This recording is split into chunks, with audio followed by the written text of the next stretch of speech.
I gave a bunch of stuff away. No. Thank y'all so much for having me here. It's always fun to get up and talk and share stories about what we're doing. It's kind of weird talking about beer at 7:30 in the morning, but as I've told a lot of people, I think beer is the vehicle. Beer is not really the full reason why we do what we do. It's really about community, and I'll tell you a little bit about how it started or where we got to this. He asked me to share just a little bit, but I'll talk a little bit, but then also I would love for y'all to ask questions. Like, what is it you want to know either about beer or what we're doing in the community or how we're doing it, how we try to be effective. But I'd say starting out, the first thing is I have always enjoyed beer. I always joke that it was the first miracle in the Bible. I think it was a misprint. I think it wasn't water to wine. It was probably water to beer, but I can't prove it. Well, that's after the Bavarian Pope. That's the Bavarian Pope changed it. Oh, okay. I'm in favor of that. Okay, we're gonna have you two sit down and just discuss this. So this whole journey started. I wasn't born here, but I moved to Denton in 1976, and I've lived here ever since. I went to North Texas. While I was in North Texas, I was an exchange student in England, and when I went over there, I was a consummate Coors Light drinker, and maybe some Milwaukee's Best or whatever was on sale. And I went into a pub over there, and of course you look for Keystone or Coors Light, and you're not going to find any of that stuff. And so they laugh you out of there and like, get out of here, student American, drink real beer. And so I started drinking this warm beer. It was dark, and lo and behold, I fell in love with it. I came home after that. I couldn't find it anywhere, and I'm a little older, so y'all will appreciate this. I started this is before the internet, so I got an actual catalog, and I flipped through the catalog and I called on the phone and I ordered my first beer kit because you couldn't order it online and you couldn't go down to the store and get one. And that's how it started. I made this kit. It was the worst beer in the world. It was absolutely terrible. Absolutely terrible. And I tried it again. It was pretty bad as well. But then I met a friend of mine who was a brewer, and he took me under his wing, and that was about 23 years ago. Because there was a hiatus there. That was like in the early 90s, and then there was a hiatus. But I started brewing, fell in love with it, and all the while for 30 years I was working in corporate America. I was in banking, personal finance, and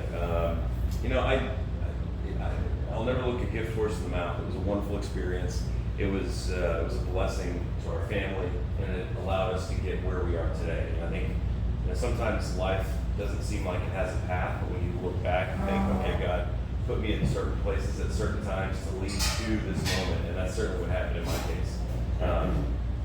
So I was having a pretty bad Saturday one day, and my wife says, "Well, why don't you go brew? You're always happy when you go brew in the garage." So I brewed, and I came back. I remember after that we were cooking dinner, and I was like, "Man, I would love to open a brewery." And behind every successful man, there is a woman that's making it possible. And my wife and I have been together for 30 years.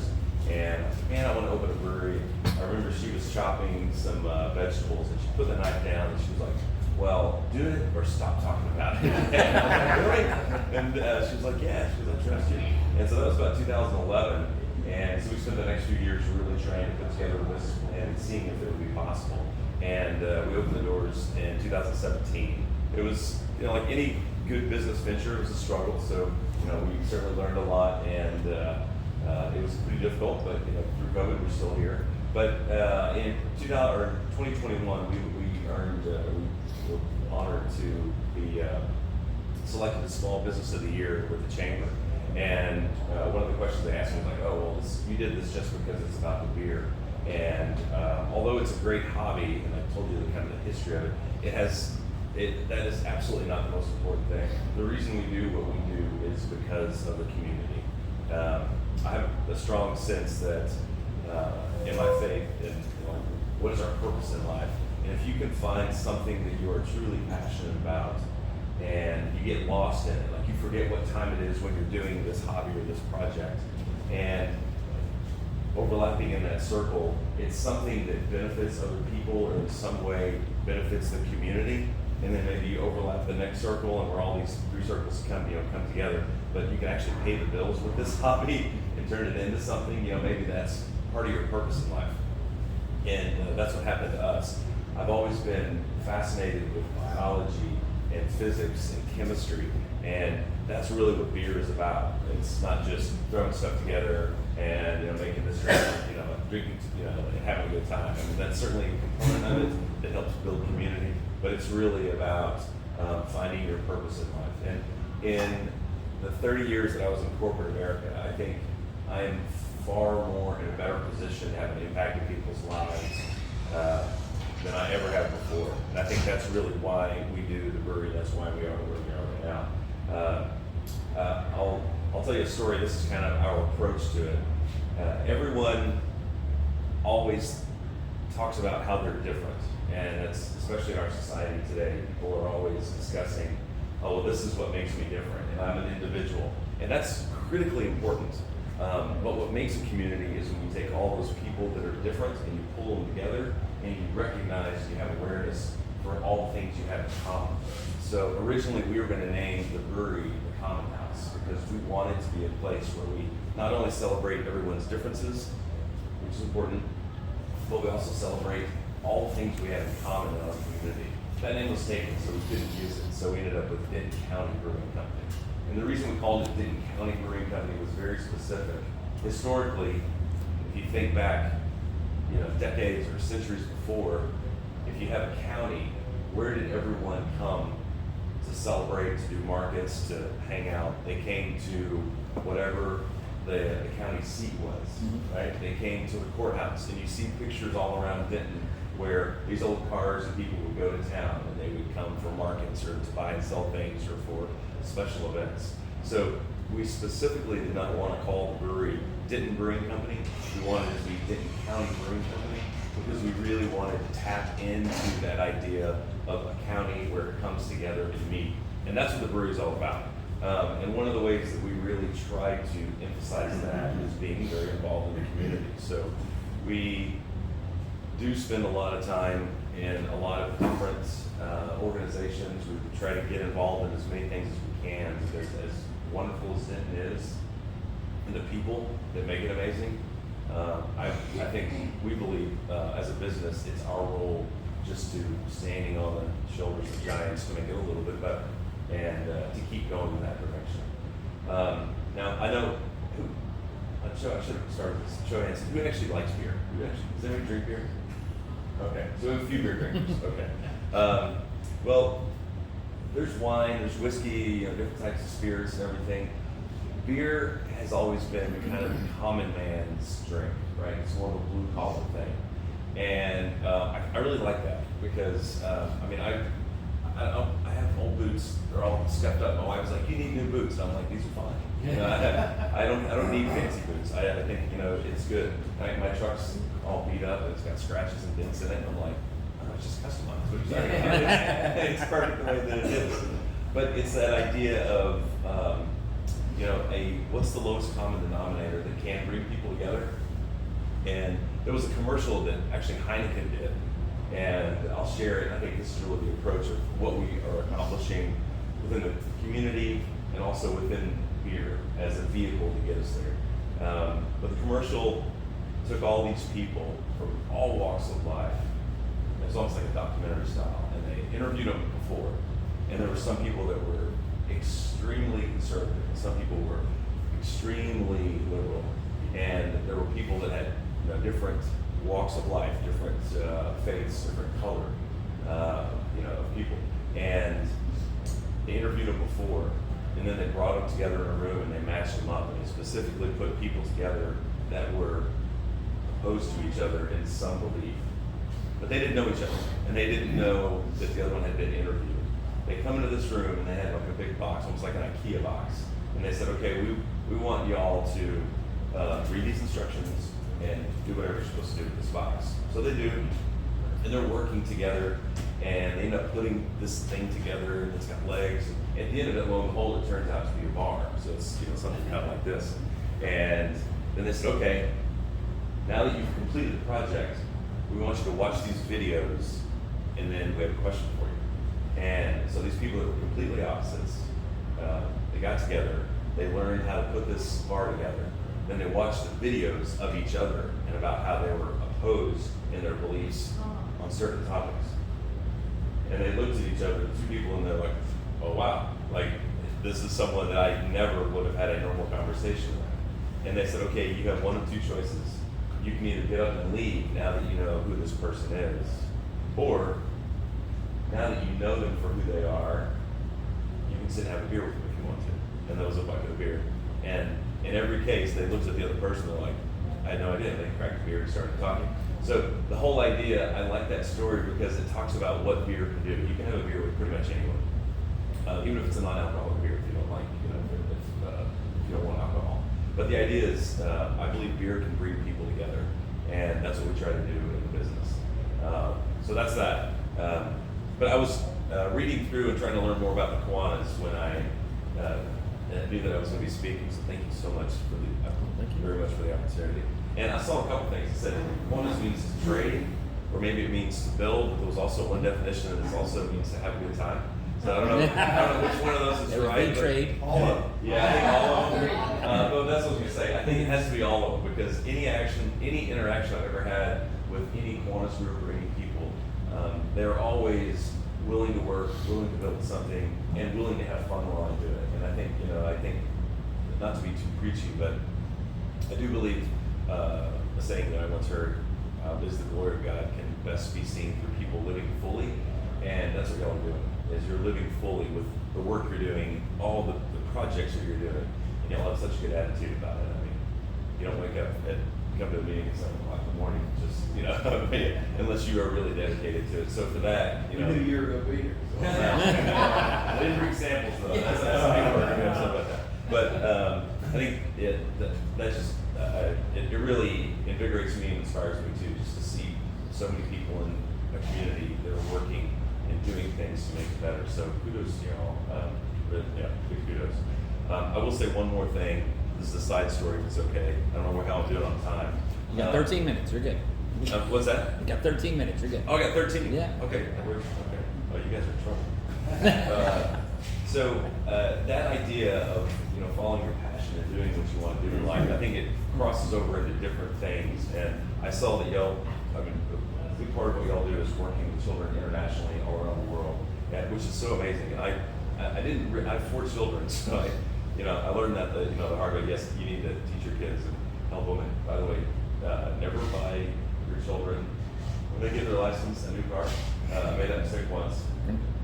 She wrecked it, I think, 4 times in the first 12 months. It was a brand new car. So the rest of them got hand-me-downs. They got trucks that had over 200,000 miles on them. And I don't care if you get it. So this last truck, my son's going to get that one. My youngest son's going to get one. That's my daughter. She is driving the Ford Ranger with almost 300,000 miles. That's perfect. That's perfect. And a dent on the side, so it's been customized as well. That's perfect. That's the perfect car for a new driver.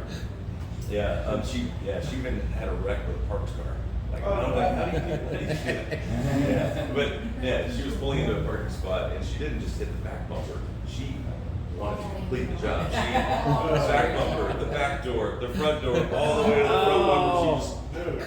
I'm like, why didn't you just stop when you hit the car? I don't know. That was luckily it was in a church parking lot for church, and so after church when we were dealing with a mess, the person was in a really good mood. So they weren't too angry. Anyways, I'll switch gears. This idea of finding your purpose and what you're supposed to do, and as we learn things, as we teach children, it's like, what are you going to do with that knowledge? And I'll go back to the 90s again. I was on a mission trip. It was really, it's one of those things that just didn't happen. I was on a mission trip in Guatemala, and I don't speak Spanish, and I was with a medical mission, and I don't know anything about medicine, except, Tylenol takes away headaches, right? But I was in the mountain, we had a break, and for about an hour, and I did a hike up in the mountains. If you've ever been to Guatemala, Guatemala is called the Eternal Spring. It's green all the time. Their growing season is 12 months out of the year. Absolutely gorgeous. The people are amazing. So we were up in the mountains where all the indigenous people live. So they speak 2 languages. They speak Spanish, but they also speak Quechua, which is their local language.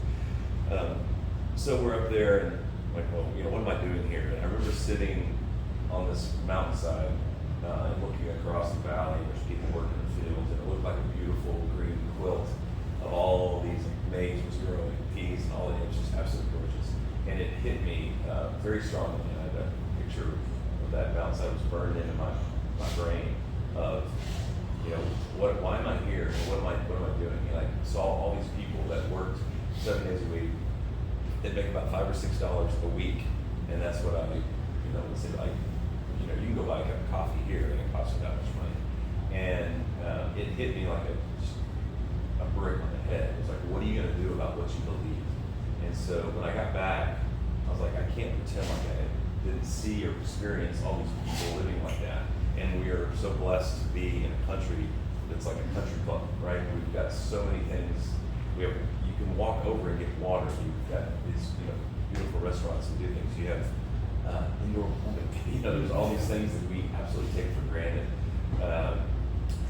And so when I came back, I was like, I have to get more involved in, you know, different communities. And so that was my trigger a long time ago. So what that led to, fast forwarding, is me and a friend of mine started a charity called Orient Charities.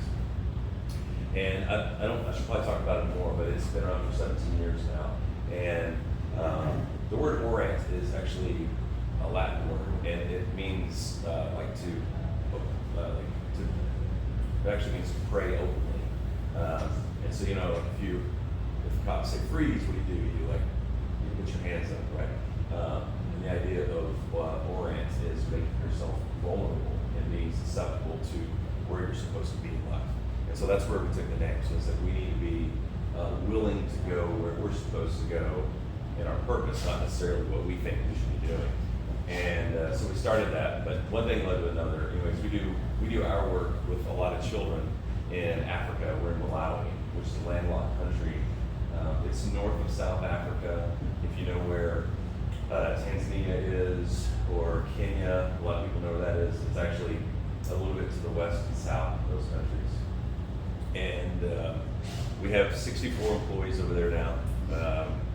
They're all African, so we pull all of the Westerners out of it. So we're teaching them how to run businesses. We have a medical clinic there. We see about 6,500 patients a month. We deliver about 70 to 75 babies a month. We have a microfinancing group, and we have 14 groups of 15 women, and we teach them skills on how to run a business. Because this may sound crazy, but you know, they may grow tomatoes or have chickens and lay eggs, and they don't know how to take them to market. They don't know how to price them. I mean, they're blueprinting on how they've been trained and taught or educated. It's not how we, you know, have been educated in the things we take for granted. So we teach them simple skills about running a business. We have 300 kids that we send to school, predominantly all females, because typically over there, females don't get to go to school. So that's why we focus on them. We also have 26 farming co-ops we work with now, so we help them with seeds and fertilizer to get them going, and we have a water program. We repair water wells, we drill water wells, and actually the brewery just purchased a well over there. It costs about $6,000 for another community right by a school, and we've taken water to about 350,000 people. But I bring that up, but not to brag, but just to say, you know, it started out as a small dream, and it wasn't me. It was all the people who got involved and engaged that made that a success. And when you think about a community, it's not one person that makes it successful. It's everybody that makes it successful, like y'all. People coming together, and that's when you really see differences made. So kudos to y'all. Sorry, what country was that? It's Malawi. Yeah, Malawi. W-I. Malawi. Yeah. So, it's amazing what you can accomplish when you don't care who gets the credit, and when you just get together with like-minded people like y'all and make big changes happen. So, what questions y'all have? I don't want to keep talking. I don't know if y'all, yeah. When I was at your place, I noticed big, giant vats. Those have got to be quite expensive. Yeah, they are. They're all stainless steel. Yeah, they're all stainless steel. So I mean, it looks like laboratory. I mean, it just looks very impressive.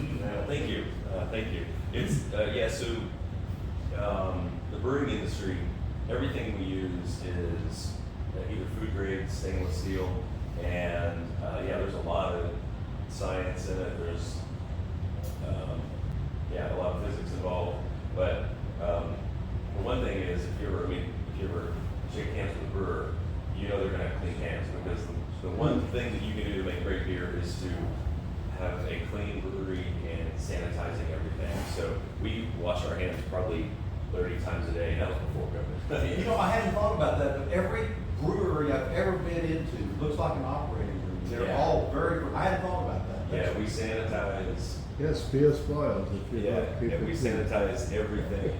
And I mean, we mop the floors with we sanitize the floors at least once a day in the back. I mean, we clean all the time. When people say, "Oh, I want to be a brewer," oh, that sounds like so much fun. You guys just sit around and have fun all the time. My first question is, do you like doing dishes? And they're like, "No, I hate doing dishes." I'm like, well, you will hate being a brewer because all we do is clean. Literally, I would say probably 75, 80% of what we do is clean. Yeah. Seth? Yes, sir. No, you didn't get any official training as a brewer, did you? I did. You did? Yeah. Where did you go? I went to, it's the oldest brewing school in the U.S. It's the American Brewers Guild, and it's in Vermont. Okay. Yeah, so I went there. I also went to the University of Wisconsin at Stevens Point and took microbiology classes, and also went to Davis University out in Sacramento. Okay. They've got one. Because, you know, the Weihenstephan is the part of the Munich Technical Oh, yeah. University, and that is the oldest brewing Yeah. academy in the world, really. Oldest operating brewery and oldest academy. Yeah. That's cool. And we exported a lot of brewers, you know, Yeah. all over the world. I would have loved to South have gone there, America, but I didn't have the money.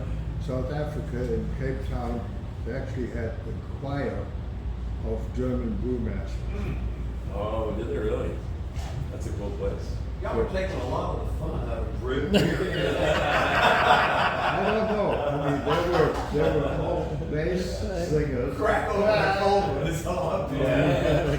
Well, it is pretty exciting to make something. And we were talking about this before. I mean, we have some beer that tastes like beer. We have some beer that tastes like fruit juice. We have some beer that tastes like an Oreo cookie. We have some that tastes like chocolate cake. It's surprising how many flavors. I mean, just curiosity. Any idea? Anyone know how many different styles of beer? France. How many different styles? So Mine and yours. yeah, there's about 115 different styles of beer. So here in the U.S., I mean, our concept of beer is very different than the rest of the world. Like Bud Light, Coors Light, Miller Lite, that's all one style of beer. That's 3 different producers making the same style of beer. And even like Coors, Bud, Busch, Miller, Genuine Draft, all of those, that's the same style of beer. So it's just different people putting their spin on that style of beer. So there's over 115 different styles of beer, and everybody has their own spin on each style of beer. So And some of the names are confusing, like India Pale Ale. What does it have to do with India? well, that's a very good story. It actually has a lot to do with India. Well, it does, because Yeah. the British, it is That's brewed right. so it can tolerate the transport to India. That's right. That's That's it. right. So it does have a link, Yeah. but it's not brewed in India. Yeah. So yeah, I don't know if y'all heard that. If you've heard of a beer style called IPA. So the reason different beers became famous in different parts of the world, it wasn't because just the Germans were so good at brewing pilsners, or that the Irish were so good at doing stouts like Guinness. It's because of the water. So people started brewing styles of beer because different water, like in the ground, with all the salts and minerals in it, makes for different styles of beer. So think about it. If you're making, say you're making pasta, you're not going to put, whipped cream and chocolate in it, and sprinkles, right? Different things make different recipes taste better, so water's the same. Yeah, but anyway, so the English were making pale ales because it works really well with that water source. Well, when they colonized India, they were sending beer all the way around the Cape to get there, and by the time the beer got there, it was spoiled. But they realized that they put this plant in it, which was called hops, has a bittering component to it, but also has hops actually have a preserving quality too, so they actually help preserve beer. So they put hops in there, which made it much more bitter, gave it a very specific flavor. So when they would send those pale ales to India, they started calling them India pale ales to preserve them for the long boat ride that goes all the way around. So that's where IPA comes from. I'm sorry, you had a How question? many different kinds of beer do y'all sell?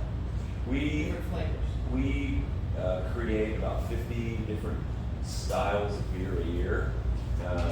We typically have about 24 on tap. So, It's Yeah. that time. all right. Thank y'all so much. I appreciate your time, and man, thank y'all so much for all the work y'all do. Well, we do have something for you. Oh. Besides breakfast. Okay. But I want to Thank do you one for thing breakfast. before.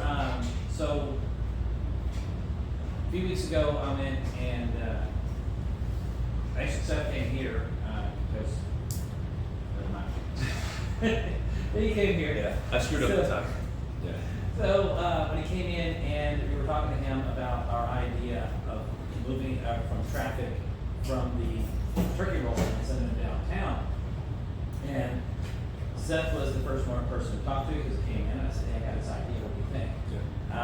And told him what we were doing and how we were doing it and the idea, and he immediately started saying, okay, so how can we do this?